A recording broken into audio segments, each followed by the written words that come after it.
नमस्कार, आप देख रहे हैं न्यूज़ ऑन इंडिया। मैं हूं आपके साथ पंकज यादव। करते हैं बुलेटिन की शुरुआत, जहां पर दीपावली के बाद से दिल्ली में प्रदूषण का स्तर काफी बढ़ गया है। इससे दिल्ली वासियों को कई स्वास्थ्य समस्याओं का सामना भी करना पड़ रहा है।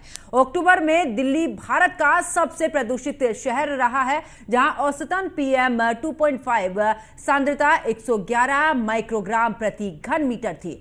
स्वतंत्र think tank centre for research on energy and clean air के यहां पर विश्लेषण से पता चला है कि अक्टूबर में भारत के सभी शीर्ष 10 प्रदूषित शहर राष्ट्रीय राजधानी क्षेत्र यानी कि NCR के ही हैं। उन शहरों में गाजियाबाद की अगर बात करें तो 110 माइक्रोग्राम प्रति घन मीटर, मुजफ्फरनगर 103, हापुड़ 98, नोएडा 93, मेरठ 90, चरखी दादरी 86, ग्रेटर नोएडा 86, गुरुग्राम 83 और बहादुरगढ़ 83 शामिल हैं। तो आपको बता दें कि लगातार देखिए प्रदूषण का स्तर बढ़ता ही जा रहा है। दमखोटू जहरीली हवा जो है वो अब वातावरण में नजर आ रही है और ऐसे में आपको बता दें कि लोगों को आंखों की परेशानी से लेकर गले की परेशानी तक तमाम परेशानियों का सामना करना पड़ा है, क्योंकि दिल्ली NCR की हवा पूरे तरीके से जहरीली हो चुकी है।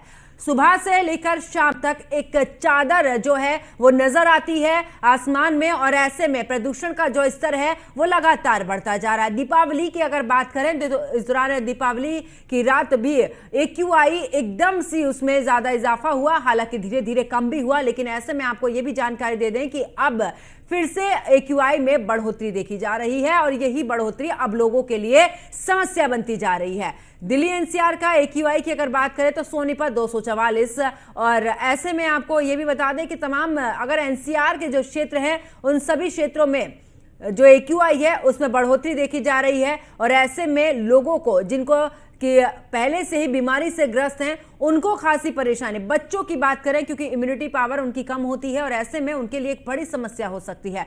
और साथ ही आपको बता दें कि एक्सपर्ट्स का भी कहना है कि समय समय पर अपना चेहरा और अपने हाथों को धोते रहिए, क्योंकि इसका इफेक्ट हमारे शरीर पर पड़ता है। और ऐसे में आपको बता दें कि दिल्ली NCR की जो हवा है वो पूरे तरीके से जहरीली हो चुकी है। AQI बढ़ रहा है, दिल्ली NCR में प्रदूषण का स्तर लगातार बढ़ रहा है। तो जहरीली हवा और घोटता हुआ ये दम पूरे तरीके से लोगों को अब परेशान कर रहा है। दिल्ली NCR की हवा पूरे तरीके से जहरीली नजर आ रही है। ऐसे में आपको बता दें कि नई दिल्ली में 274, हालांकि ये AQI लगातार बढ़ता है। विशेषज्ञों का ये भी कहना है कि 11 बजे तक 9 से 11 के बीच में ना निकले सुबह, और ऐसे में क्योंकि उस समय पर प्रदूषण का स्तर ज्यादा रहता है। देखिए कैसे मापी जाती है एयर क्वालिटी। 51 से 100 AQI जो होता है वो सामान्य और इस दौरान 101 से 200 के बीच में मध्यम माना जाता है। 201 से 3 के बीच का AQI खराब माना जाता है। वहीं आपको बता दें कि 301 से 400 के बीच का AQI बहुत ही खराब माना जाता है और 401 से 500 के बीच का AQI गंभीर श्रेणी में आता है।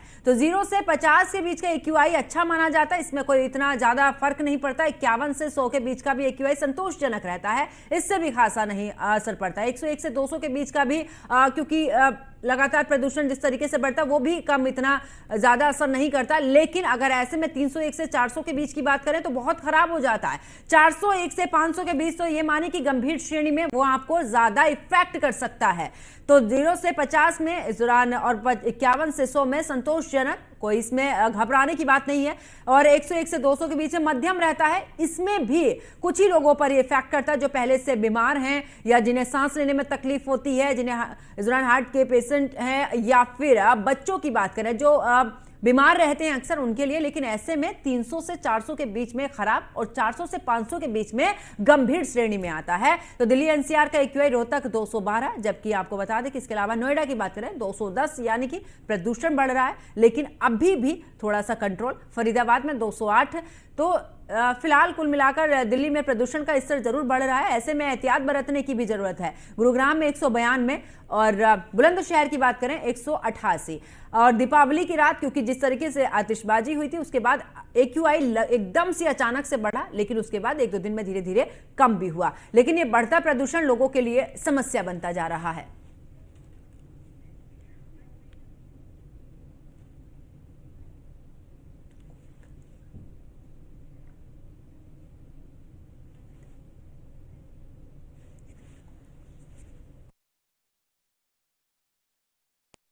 तो जिस तरीके से प्रदूषण बढ़ा, इसी पर ज्यादा जानकारी के लिए गाजियाबाद से जितेंद्र गौतम हमारे साथ में और साथ ही लखनऊ से एसके वाजपेयी हमारे साथ में जुड़ चुके हैं। सबसे पहले जितेंद्र, आपके पास में आते हुए, क्योंकि दिल्ली एनसीआर की अगर बात करें तो जो एरिया है उनमें एक्यूआई जो है वो अब उसका स्तर बढ़ता ही जा रहा है। ऐसे में कितनी परेशानी यहां पर देखने को मिल रही है?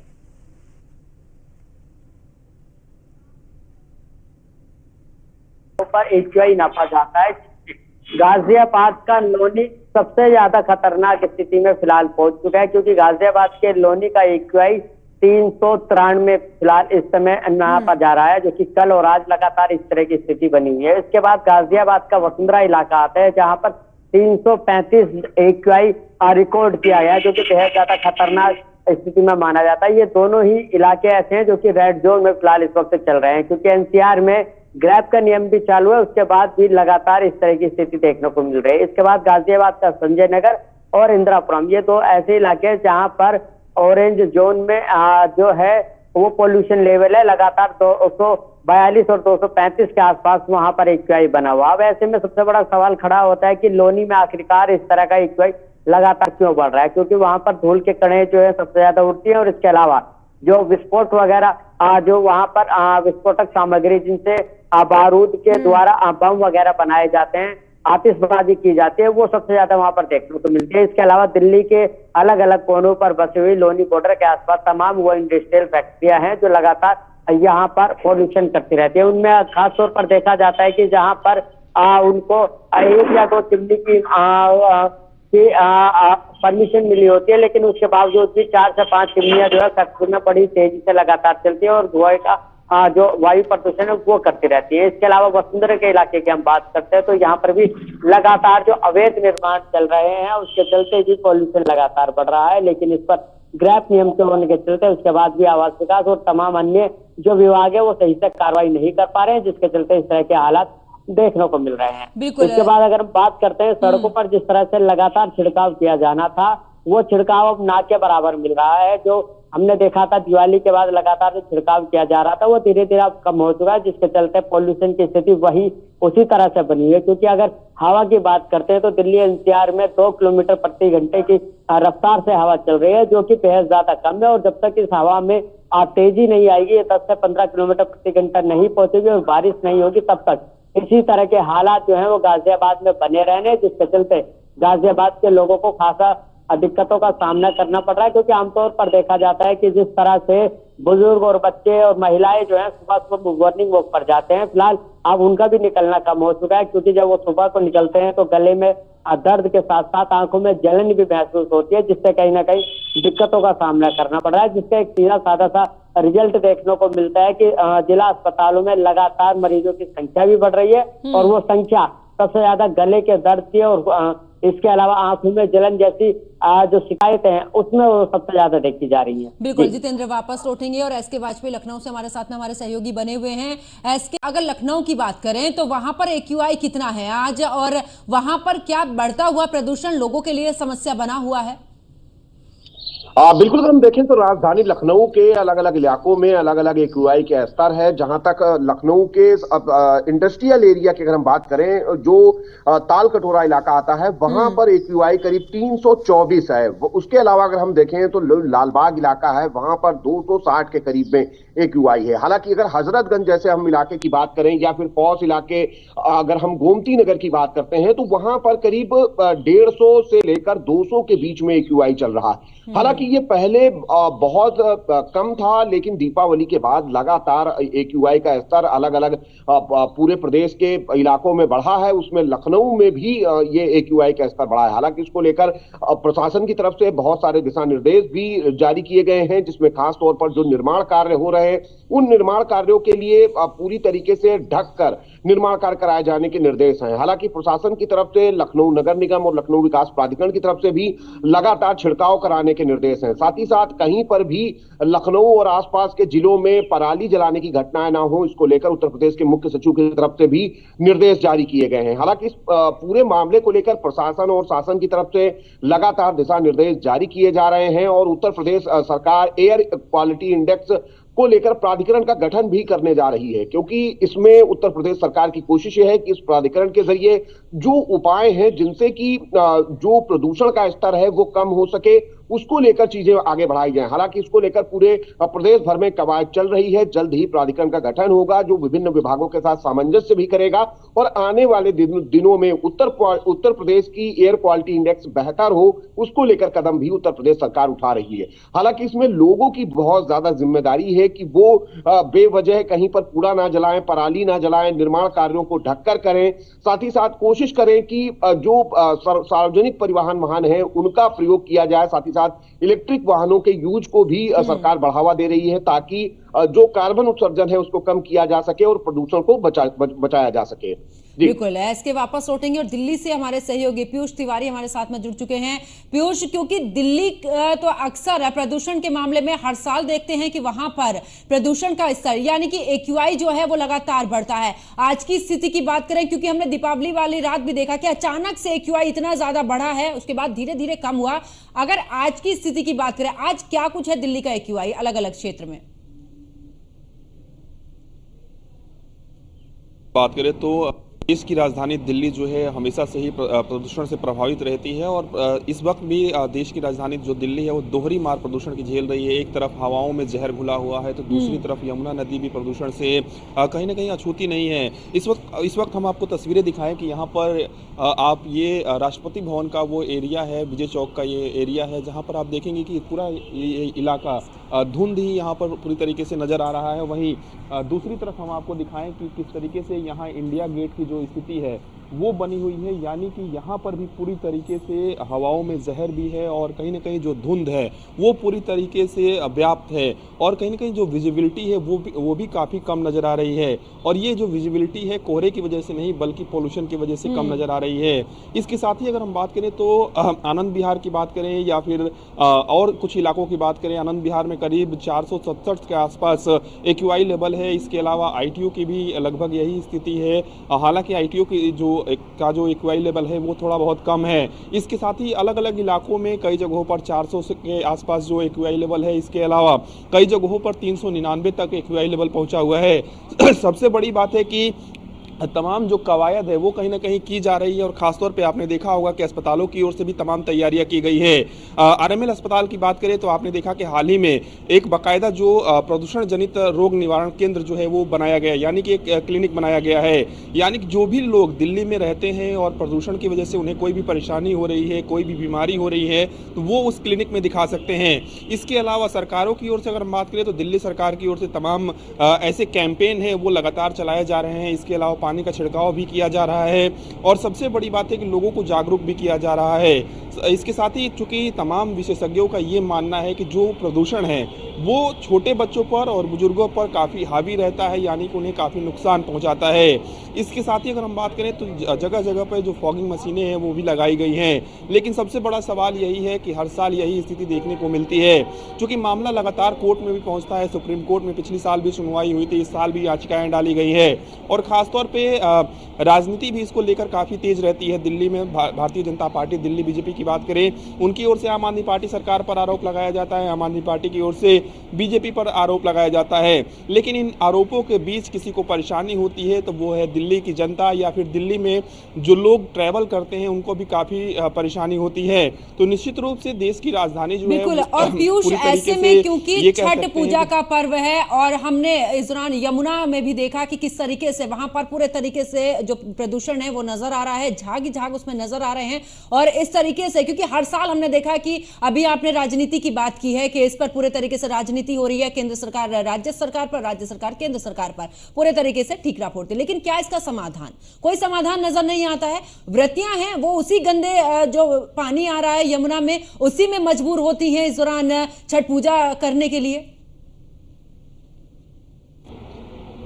देखिए बिल्कुल, अगर हम बात करें तो ये दिल्ली का भी दुर्भाग्य है कि आप देखिए कि आईटीओ पे जो घाट बना हुआ है, एक तरफ यमुना नदी पास में बह रही है, यानी कि जो छठ घाट है उसके ठीक पास में बह रही हैं, वहीं दूसरी तरफ छठ को मनाने के लिए वैकल्पिक व्यवस्था की जा रही है। तो आप देखिए कि यमुना नदी के होते हुए भी, यानी कि 50 मीटर की दूरी पर होते हुए भी छठ घाट से और वैकल्पिक व्यवस्था की जा रही है, यानी कि वैकल्पिक रूप से अगर तालाब बनाया जा रहा है, मोटर से उसमें स्वच्छ पानी भरा जा रहा है, तो आप स्थिति का अंदाजा लगाइए कि करोड़ों रुपए खर्च कर दिए जाते हैं यमुना की साफ सफाई के लिए, लेकिन जब समय आता है तब इस तरीके की स्थिति देखने को मिलती है। इसके साथ ही पूरी तरीके से प्रतिबंध लगाया गया है, यानी कि जो छठ घाट पर जाएगा, अर्घ देने जाएगा, पूजा अर्चना करने जाएगा, तो वो यमुना नदी में स्नान नहीं कर पाएगा। खासतौर पे आईटीओ घाट की अगर हम बात करें तो चूंकि यमुना नदी का जो प्रदूषण है, खासतौर पे दिल्ली की अगर हम बात करें, इतना ज्यादा बढ़ गया है कि लोगों को कई बीमारियां भी हो सकती हैं। इसके लिए बाकायदा छठ घाटों के आसपास जो बैरिकेडिंग है वो लगाई गई है और इसके अलावा जो सुरक्षा बल के जवान हैं उनकी भी तैनाती की जाएगी। सबसे बड़ी बात है कि आपने देखा कि जो दिल्ली के मुख्यमंत्री हैं आतिशी, हाल ही में वो छठ घाट पर गई हुई थी और उन्होंने कहा कि दिल्ली में हजारों जो छठ घाट है वो बनकर तैयार हैं। इसके साथ ही उन्होंने कहा कि भारतीय जनता पार्टी को छठ पर राजनीति नहीं करनी चाहिए। इसके अलावा अगर हम बात करें तो आज भी कई जो केंद्रीय मंत्री हैं वो भी छठ घाट पर जाएंगे, ऐसी भी जानकारी मिल रही है। सोर्सेज के हवाले से ये भी जानकारी मिल रही है कि प्रधानमंत्री नरेंद्र मोदी भी छठ घाट पर जा सकते हैं। हालांकि संभावना काफी कम जताई जा रही है, लेकिन ऐसी चर्चाएं हैं कि प्रधानमंत्री भी छठ घाट पर जा सकते हैं। इसके साथ ही अगर हम बात करें तो पूरी जो तैयारी है वो तो की गई है, लेकिन जो पोल्यूशन की मार है वो इस त्योहार पर भी कहीं न कहीं पड़ रहा है। और यही कारण है कि जो लोग यूपी और बिहार के दिल्ली में रहते हैं, साथ में जुड़े हुए हैं, वापस लौटूंगी पीयूष आपके पास में। जितेंद्र, क्योंकि अभी जिस तरीके से पीयूष जानकारी दे रहे थे कि यमुना नदी के किनारे आखिरकार क्योंकि घाट तो बना दिए गए हैं, लेकिन कुछ वहां पर प्रतिबंध भी लगा दिया गया है क्योंकि प्रदूषण बढ़ता जा रहा है। ऐसा ही नहीं है कि AQI, बल्कि अगर नदियों की बात करें तो नदियों में भी जमकर प्रदूषण हमने देखा है। हम गाजियाबाद की अगर स्थिति की बात करें, क्योंकि छठ पूजा है, वहां पर किस तरह की स्थिति नजर आ रही है प्रदूषण को लेकर?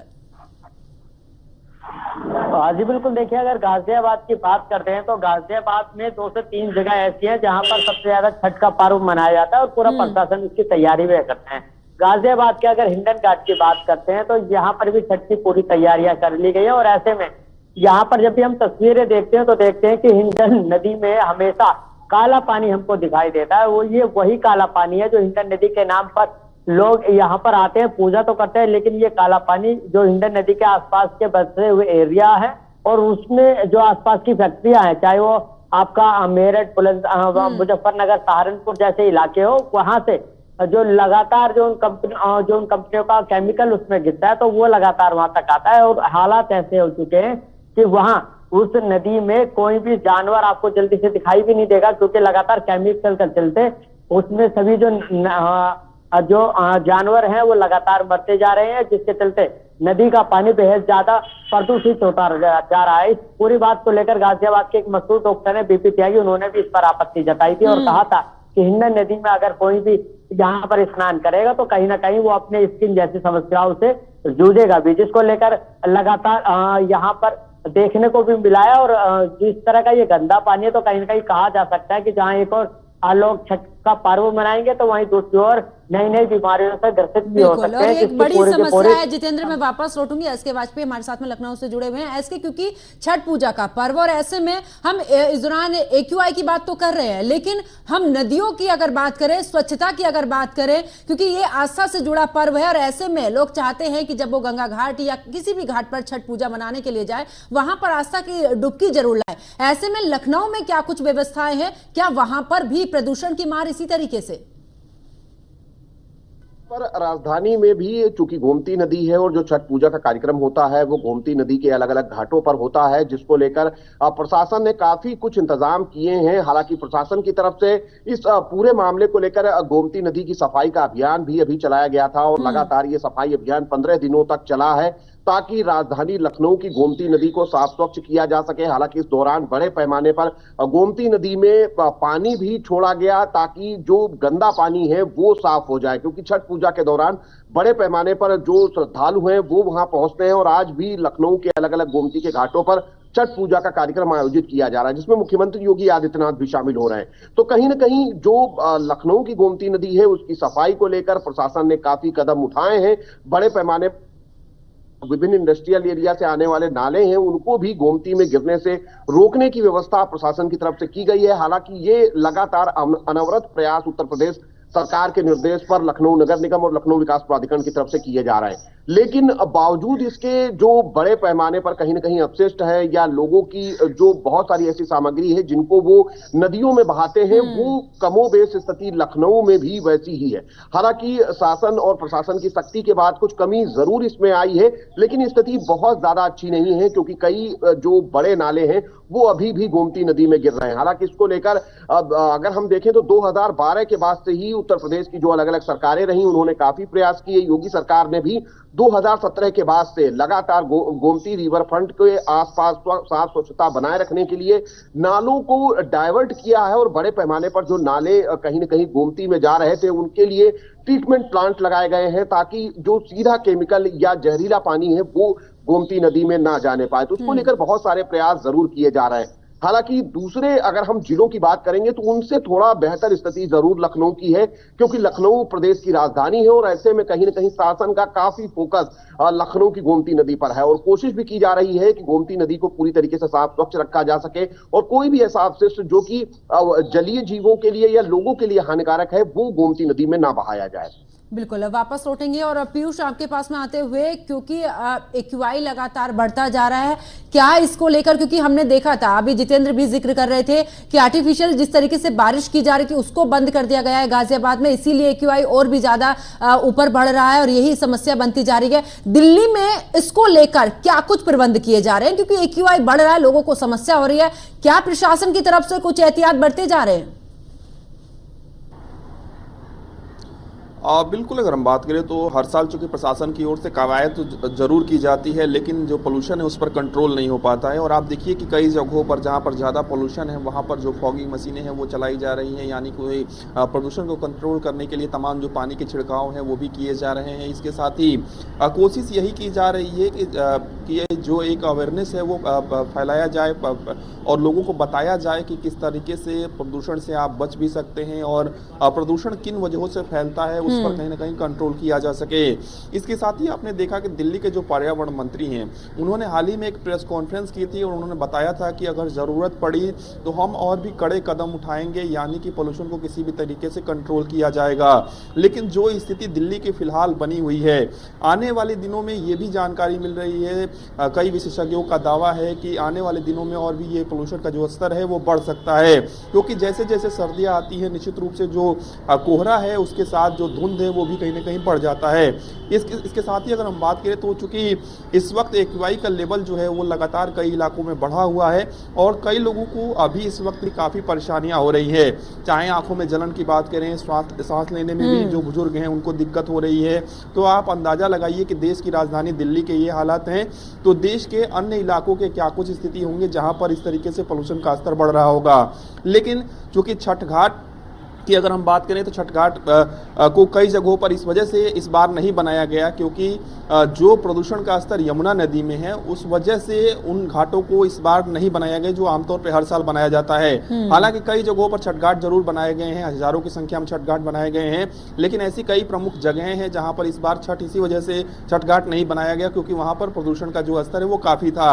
इसके साथ ही जो लोग यूपी और बिहार के दिल्ली में रहते हैं खासतौर पर, वो भी इस पोल्यूशन की वजह से या हवाओं की बात करें, हवाओं में जो जहर घुला हुआ है पोल्यूशन है, या फिर यमुना नदी की अगर हम बात करें, इसकी वजह से वो दिल्ली में ना रहकर बल्कि अपने घरों की ओर गए हुए हैं, अपने घर पर ही वो छठ मनाना बेहतर समझते हैं। हमने कई लोगों से बातचीत की, उन्होंने कहा कि हमारे यहाँ माँ गंगा है और नदियाँ हैं, वहाँ पर हम स्वच्छ जल में कहीं ना कहीं स्नान करेंगे, वहाँ पर अर्घ देंगे। यहाँ पर यमुना पूरी तरीके से प्रदूषित हो चुकी है। तो तमाम जो तर्क हैं वो कहीं ना कहीं लोगों की ओर से दिए जाते रहे हैं। तो निश्चित रूप से दिल्ली जो है वो पूरी तरीके से पोल्यूशन में घुल चुकी है। जो हवा है उसमें पोल्यूशन घुल चुका है और इसको खत्म करने की जो कवायद है वो कहीं ना कहीं की जा रही है। बिल्कुल, और पीयूष ऐसे में लगातार देखा भी जा रहा है कि इस दौरान बढ़ते प्रदूषण पर कंट्रोल करने की कोशिश की जा रही है। जितेंद्र गौतम, एसके वाजपेयी और पीयूष तिवारी, आप तीनों मेरे साथ में जुड़े, तमाम जानकारी साझा करने के लिए आप तीनों का बहुत बहुत शुक्रिया। तो देखिए लगातार जो प्रदूषण है वो बढ़ता जा रहा है, एक्यूआई का लेवल भी बढ़ता जा रहा है। दिल्ली एनसीआर नहीं, कुछ ऐसे और भी जगह जगह है, जैसे कि लखनऊ की बात करें वहां पर भी AQI बढ़ रहा है, लेकिन ऐसे में चिंता का विषय इसीलिए बना हुआ है कि लगातार AQI बढ़ रहा है, लोगों को समस्याएं हो रही हैं। आखिरकार इसका समाधान कब होगा? मेरे साथ फिलहाल इतना ही। आप देखते रहिए न्यूज़ 1 इंडिया। नमस्कार।